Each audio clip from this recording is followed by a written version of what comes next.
सकती, लेकिन ये क्या मैं सुन रही हूँ कि बिजवा के कदम पड़ते ही समय तक रत्ना रानी गर्भवती हो गई।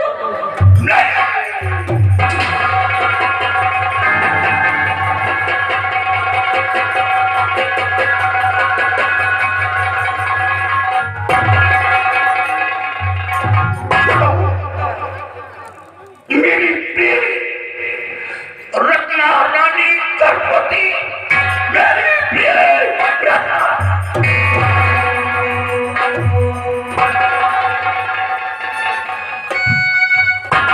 इस दिन के लिए तो मैं तरस रहा था।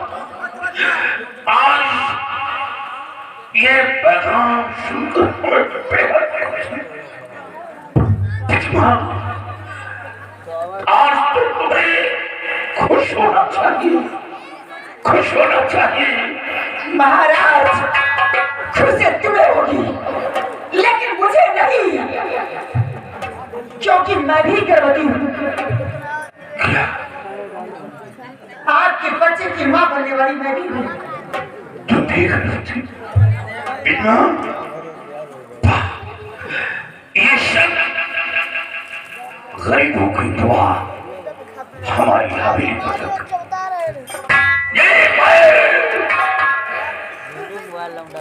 के अंदर एक रानी, ईश्वर ने हमें दो रानी और दोनों रानियां गर्भवती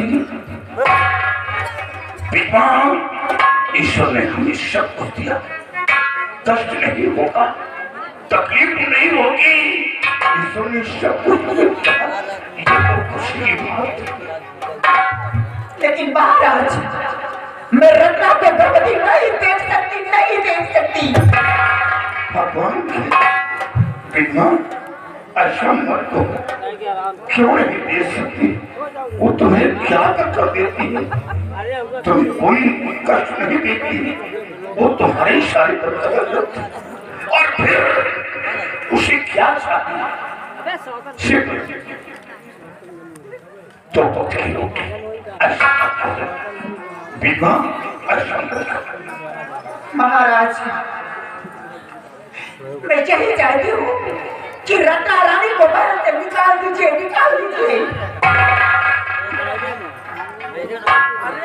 विद्वान, ये तुम क्या करेगी? वो कहाँ जाएगी बेचारी? मेरे सिवा सहारा देने वाला कौन?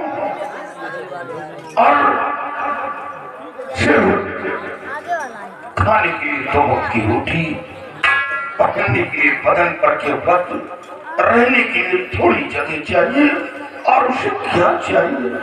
ऐसा ऐसा मत हो विद्वान, ऐसा मत हो। भगवान के मत हो। तो ठीक है महाराज, आप रत्ना के लिए बहुत बढ़िया करती है, तो ठीक है, आप रत्ना के साथ में रहें और ये बिजवा चलिए।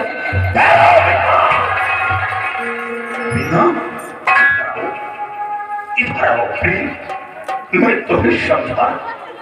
तुम ऐसा कर बैठो, आओ। तुम बड़ी रानी को गर्भवती नहीं देख सकती, तो ठीक है, मैं बड़ी रानी को, बड़ी रानी का गर्भ हमेशा हमेशा की बात होगा, उसका गर्भ नष्ट करवा दूंगा। लेकिन भगवान की बड़ी रानी मेरी नजरों से जुदा कर दो, उसे अपनी नजरों के करीब रखना चाहता हूं। नहीं महाराज, इस महल के अंदर या तो प्रथा रहेगी और या तो बिजवा रहेगी, और आप रत्ना के साथ में रहिए। ये बिजवा रानी बेटा, ऐसे नहीं जाओगे, ऐसे नहीं जाओगे।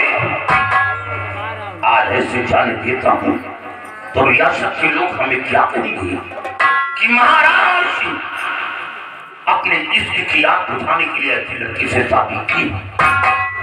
तुमसे इश्क की आग बुझाने के लिए शादी नहीं की, एक समता के लिए शादी किया और तुमसे कई गुना खूबसूरत मेरी प्रिय और रत्ना नहीं है। और फिर मैं तुम्हें वचन देकर याद आया महाराज, याद आया। मैं इस बात को भूल ही गई थी कि आपके पास एक वचन भी है महाराज। याद करिए क्या जगह में जो वचन आपने मुझे अधूरा दिए थे, वही वचन आपसे मैं मांगना चाहती हूँ। अगर देना भी चाहते हैं महाराज, देना ही चाहते हैं तो दीजिए वो वचन को। मैं यही चाहती हूँ कि रत्ना को इस महल से निकाल दीजिए।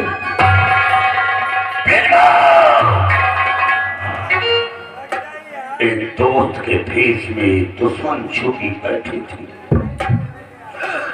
रत्ना, मैंने तुझे कई बार समझाया लेकिन तुमने मेरी बात नहीं मानी। वो मंजर मेरे सर पर ठाट दिया। क्या मैं करूं कुछ समझ में नहीं आ रहा। बिजवा, याद रखो तुम कभी जिंदा नहीं देख पाओगी। मैं मर जाऊंगा।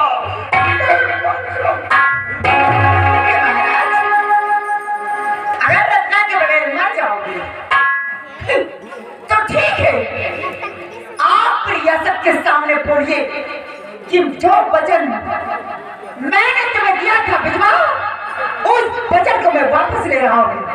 इस रियासत के सामने कहिए और फिर इस महल के अंदर रत्ना भी रहेगी और बिजवा भी रहेगी। हमें गिराना चाहती, रियासत के सामने झुकाना चाहती हो, मेरा इम्तिहान लेने आई हो। तुम रहो, तुम रहो।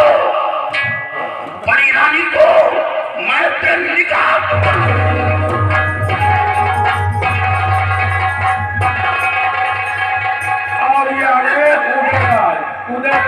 लोहारन का परवा घुरा ये उनकी तरफ से 51 रुपया का हमारी लोहा का। अभी तुमने बिजवा का देखा कारनामे कहा, अभी देखते जाओ इस सबरी का हराम बचा दूंगी। क्या समझा है कि रत्ना रानी मेरे रहते हुए इस सवेली के अंदर रहेगी, वो भी कभी नहीं होगा। यहाँ का कोई संतान होगा तो सिर्फ मेरा ही रहेगा। यहाँ का कोई तत्वाइस बनेगा तो सिर्फ मेरा बेटा बनेगा। यहाँ किसी का नहीं। अगर हुकूमत चलेगी तो सिर्फ मेरी चलेगी, अन्यथा किसी की नहीं। महाराज देखते जाओ अब इस सवेली के अंदर कौन कौन सा खेल खेलती हूँ। एक ही झुटके में सारा काम तमाम कर दीजिए। अभी देखते जाओ कौन कौन सा खेल इस सवेली के अंदर खेलती हूँ। और ये आगे कप्तान भाई देखो पूर्व 50 रुपया घर मालिक दोगा और 12 ठुमका बदल गई चाल बिजुआ। देखो देखो रे हमरो कमाल बिजुआ। देखो देखो रे हमरो कमाल बिजुआ।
जी से कहना बड़ी महारानी जी और ये आगे हमारे सब सम्मानित माननीय कालिका पक्षी ये हल्ला के रहने वाले हैं 100 रुपया घर मालिक होगा।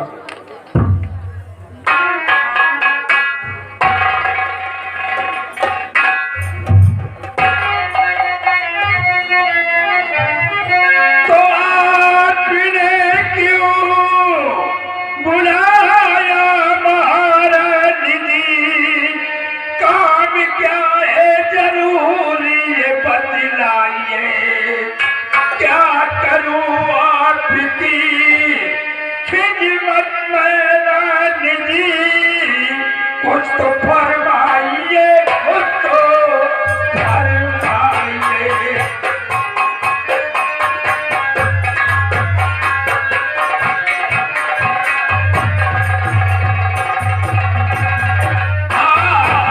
क्या करूं आपकी खिदमत में रानी जी, कुछ तो फरमा